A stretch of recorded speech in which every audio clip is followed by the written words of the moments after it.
ഒരു പ്രതീക്ഷയില്ലാതെ രാവിലെ തന്നെ നാടൻ സ്പോട്ടും തേടിയൊരു യാത്ര. അത് വല്ലാത്തൊരു ഫീലിംഗ് ആണ് മോനെ. പക്ഷെ ആ ഒരു സ്പോട്ടിൽ എത്തിക്കഴിഞ്ഞപ്പോഴാണ് 40 വർഷം പഴക്കമുള്ള ഒരു ഹോട്ടൽ. ഇവിടുത്തെ സ്പെഷ്യൽ ബീഫ് ഫ്രൈ ആണ്. ഈ ഒരു പ്ലേറ്റിന് വരുന്നത് 80 രൂപ. പക്ഷെ ചിക്കൻ കറിയൊക്കെ ഈ ചെറിയൊരു പ്ലേറ്റിന് വരുന്നത് 40 രൂപ. എത്ര വർഷമായി ഇവിടെ? 40 വർഷമായി. 40 വർഷമായി. ചിക്കൻ കറിയൊക്കെ നോക്കുകയാണെങ്കിൽ ആ ഒരു ക്വാണ്ടിറ്റി കൊടുക്കുന്നത് എത്ര രൂപ? അത് 40 രൂപ. 40 രൂപേന്റെ ക്വാണ്ടിറ്റി. അതായത് പൊരിച്ച 10 രൂപ ഒരു ചിക്കൻ കറിയൊക്കെ കഴിക്കുകയാണെങ്കിൽ വെറും ഒരു 50 രൂപ ആവുള്ളൂ. അതുപോലെ തന്നെ ബീഫ് ഫ്രൈ എത്ര റേറ്റ് വരുന്നത്? 80 രൂപ വരുന്നുള്ളൂ.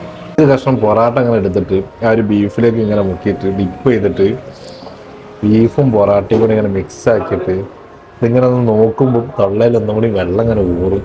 എന്നിട്ട് വായിലേക്ക് ഇങ്ങനെ ഒറ്റ വെക്കുക. അടിപൊളി പോകുന്നു.